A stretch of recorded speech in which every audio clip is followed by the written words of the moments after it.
I'd like to connect to the next question, especially after the example from Annexes, where we see more prefabricated concrete substations. And from time to time, we see that also in industrial projects. And Amr, what is your experience in that? We mostly see. Yeah, it depends on also the project requirements, and especially the location where the site regulations and safety plays a major factor here. Of course, with a concrete substation, you can have some flexibility on the substation design, where you can afterwards add some equipment or remove some equipment from the substation.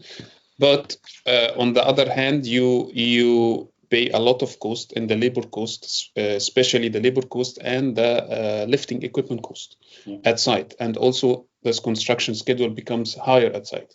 Okay, but if you're getting an e-house, of course you are strict with the equipment inside the e-house, the space, the limitations. But in the end, you get a ready-made solution, just plug and play at site. You just lift it and put it on the concrete, and then join them. If there are multiple modules, you join them together.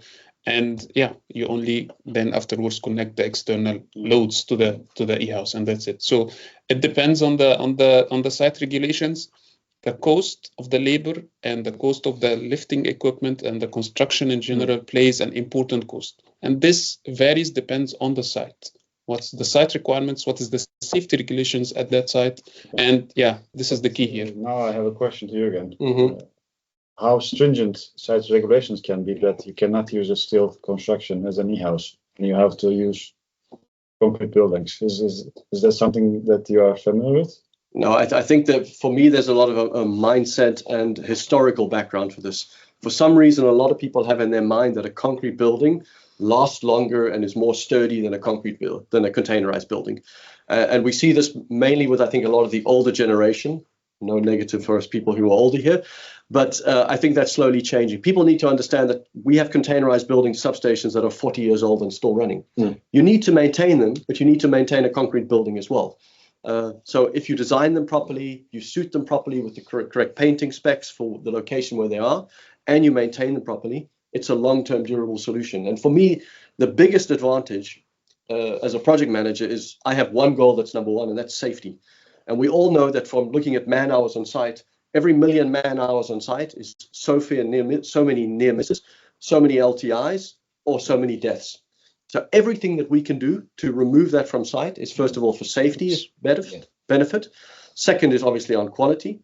This controlled environment where we're building it allows our clients to visit multiple people, something that will be impossible on site, can now dive in, have a real analysis of what's going on. So for me, the containerized building is definitely has so many benefits over the concrete building.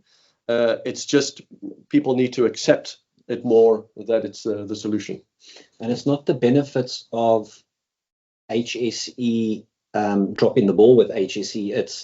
It's reducing the interfaces. The HSE standard is always high. Absolutely. But if you can eliminate some interfaces, you've got less opportunity to have a lost time injury. Absolutely. And for us as an end user, it is a big driver. Our company is driven, like you said, safety is number one. Absolutely. And we all want everybody to get home safely. And if you can reduce those interfaces, you've got less opportunity for something to happen. Yeah, fully agreed.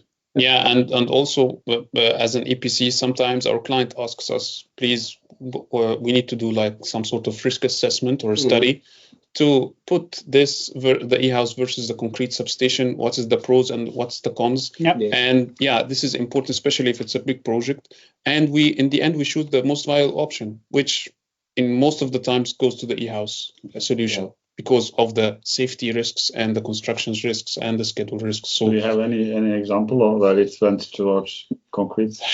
There was some examples that went to concrete.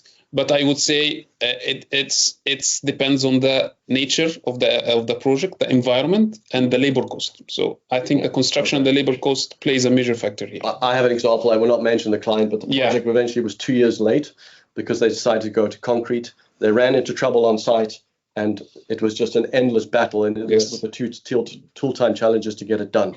So yeah, we've seen this in experience, and from my own experience working on concrete on site, we don't want to do this. We're now in the modern age. We are smarter. This is a better way and a safer way to do it.